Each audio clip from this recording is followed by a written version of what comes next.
welcome back and thank you so much for staying tuned to Champions TV. This is Nature Talk and our topic of discussion today was the power plant in Lamu County. Our guest in studio is Vincent Ojuka, and you can also join our discussion on our media platforms by sending a text message or a call to the number displayed on the screen, that is 0706 100 100, or also on our Facebook page at Champions TV Kenya, or on Instagram at Champions TV Kenya. So Vincent, yes. Can you tell us the relationship of the polluted air and global warming as far as the Lamu power plant is concerned? All right. In terms of the connection between the pollution, the air pollution of coal and global warming, we have something called the ozone layer, that is a protective layer above the atmosphere that is protecting us against the dangerous sun rays. Yeah. So the greenhouse gases, I mean, when the sunlight hits the ground, the sunlight, the waves of the sunlight is of higher frequency, and once they hit the ground, they are reflected back as rays that goes back to the atmosphere. Now they are reflected back as waves with a shorter wavelength, and because of there are waves of the longer wavelength. The ones that are coming to the ground are of short wavelengths, so their power is too much. They can travel a far distance. But the ones that are heated back are of long wavelength and they are weak. So they cannot penetrate the ozone layer. That leads to accumulation of that heat just below the ozone layer, because few of those heat waves will escape. And once that happens, we are going to have an atmosphere which is having higher global temperatures and something of that kind. And when that happens, you'll start the ice caps melting, a lot of things happening, skin problems and all that. Yes. And can you compare the social impacts of running this power plant and the economic viability? Economically, the project is not viable. The reason being, at the start of the project, we will be importing coal from South Africa. And the price, if I'm not wrong, the price of importing 1 ton for coal will be at $50. That is almost 5,000 Kenya shillings. This is taxpayers' money that will be needed to export this coal at the start. Another thing, coal resource is not in Lamu. It is situated in somewhere called Mui Basin in Kitui County and Mwingi. We will need a railway line that will connect Kitui and Lamu for the transportation of coal. That cost will be incurred by the taxpayers' money. Another thing which is making this project not socially and economically viable, yes, if the project goes on, we are going to get money from selling of coal and selling of the power. But we'll be spending a lot of money to treat these people who will be sickling. So you get money, but you have got a sickling population. You get like 1,000 shillings from coal and then you use 990 in treating people. You don't make any profit. So socially and economically, that project is never viable. Yes. Okay. And what are some of the challenges that are being faced in advocating for this power plant? Challenges are quite many, but I'll just mention just a few, if not 3. One, we as environmentalists, we have always been nicknamed and blackmailed as people who are against development. People see us that when the government want to start a project, they say that the environmentalists will come in by the factor of impact assessment and all that.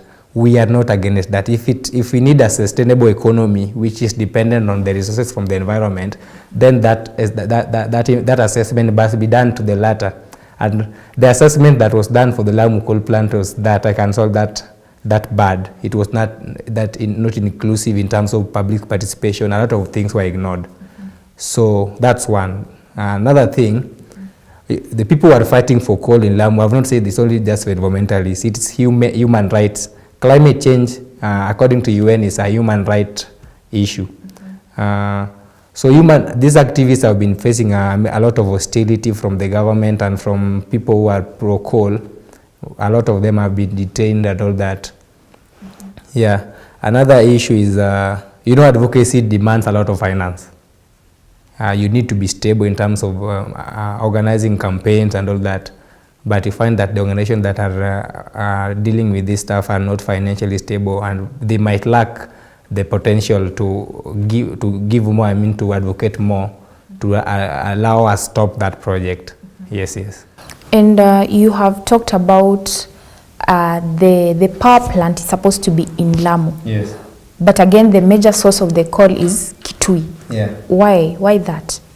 I think that you see, we are making this plant in Kenya. According to ERC is Electricity Regulation Commission. The current supply of Kenya, the current demand of Kenya of electricity is ranging at around 1700 megawatts. And the amount of power that we can produce right now, according to the same ERC, is around 2300 megawatts. So already we are having a 500 surplus produce. So investing in coal means that we are going to produce more coal, more energy, for one reason, to sell to other countries. So I think it's mainly situated in Lamu, because Lamu is, it's like a boundary. So for the selling and then for, transporting, for exporting purposes. Yeah.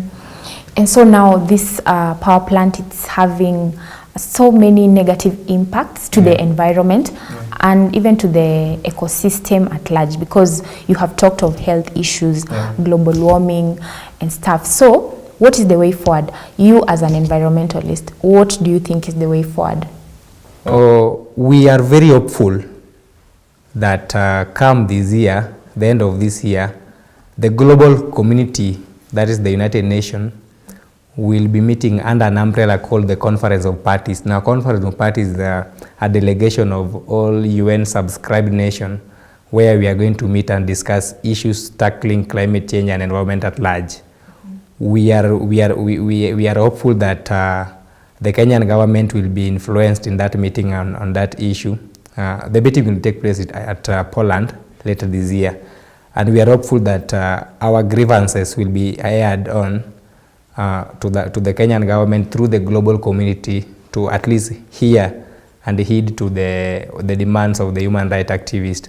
Last 2 weeks ago, the African youth met at Safari Park.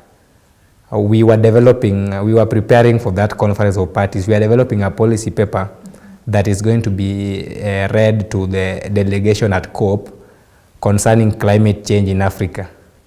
And one of the issues that is to be captured there is the issue of the stoppage of coal in Lamu and all those stories. So we are hopeful that from the conference, we will get the goodwill of the government listening to the cry of the human rights activists. Yes. So you're hopeful? We are very hopeful that it will go through, and we pray that God listens to us, because it's human, it's humanity, it's a challenge to humanity. Yes. Okay, so what are other examples of sustainable energy developments that can be put in place instead of now this coal?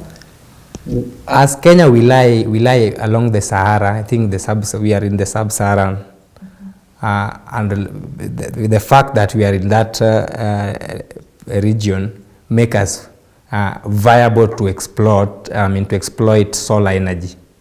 Solar energy, we can easily harness it and have it as one of the clean sources of energy. Before you resort to an unrenewable source of energy, you need to at least ensure that most of the renewable sources of energy which are there have been harnessed. Kenya, we have not reached there. So in Kenya, we are potentially, and we are potentially able, we are capable of harnessing all the sources of renewable energy that are around. That is from solar, as I had said earlier. We have wind, we have geothermal, I think in Olkaria. We have not harnessed these things to completion. So we cannot resort for renewable energy as we ignore other sources that are clean that we can use to provide energy for our people. If at all we have a laxity, if at all we have got some deficit in terms of energy supply, which the commission said that we don't have the report says that we don't have a deficit on the same. So we are just going for this project just for economic purposes. And when that happened, conservation and economies come at bar. The government want to make money, or rather the economists want to make money, but at the expense of the environment. And then when we go to streets and carry human rights stuff and Kietu, you see people find it that we are against development. We are never. Okay, so what is your perception about conservation versus development as far as the Lamu power plant is concerned? Can conservation and development go together? Yeah, they can go together. We have the issue of sustainable development, and if you go through the SDGs, the sustainable development goals one by one, and their principles, if you want to invest in energy sector, there are guidelines on what you can do to achieve get that energy at the same time protect your environment. So if you follow these SDGs, the 17 SDGs accordingly, we will reach that where we want. And remember, the SDGs are expiring in the next 15 years. They are supposed to run until 2030. We are hopeful that by 2030 we will reach there. Yeah. Okay, so by 2030 we will reach there. Yeah. Or even if we don't reach there, perhaps we might reduce the percentage of people who are not able to access clean and affordable energy. Yes. Okay, now, according to the Sustainable Development Goals 2020, according to the United Nations Environmental Program, Sustainable Development Goals, according to your opinion, you have said that we can achieve them, right? Yeah. But do you think that there are some gaps which are preventing us from achieving them? Gaps are too many. Here in Kenya specifically. Gaps are too many, and one major gap is commitment. Many people, we just have all these policies that are addressing the SDGs, but they're just on paper. I mean, we are not committed to achieving them. Like Kenya was part of the Paris Agreement, but you see now coming back and try to invest in such project, that means that you are not committing to what was agreed. So one of the gaps that might be there to address SDGs is in terms of commitment. Another thing is the lack of the goodwill of the political administrative authority. I mean, let us reason. If you agree that we do this project and we do this way, just commit to it and then give the goodwill, and then things will be okay. I think those are one of the major gaps, if not finance, which should not be a problem because we have got a common bargaining pool at the UN, which we can get money to do all those. Mm-hmm. Yes. And someone from Kawangware is asking, is it possible that the way you usually monitor and evaluate these goals, okay, is it okay? Do you do it in the right manner? The way you monitor and evaluate the Sustainable Development Goals? We have not missed anywhere in terms of monitoring and surveillance. Yeah. Okay, so you're doing something that is right. Yeah. Okay, so thank you so much once again for staying tuned to Champions TV.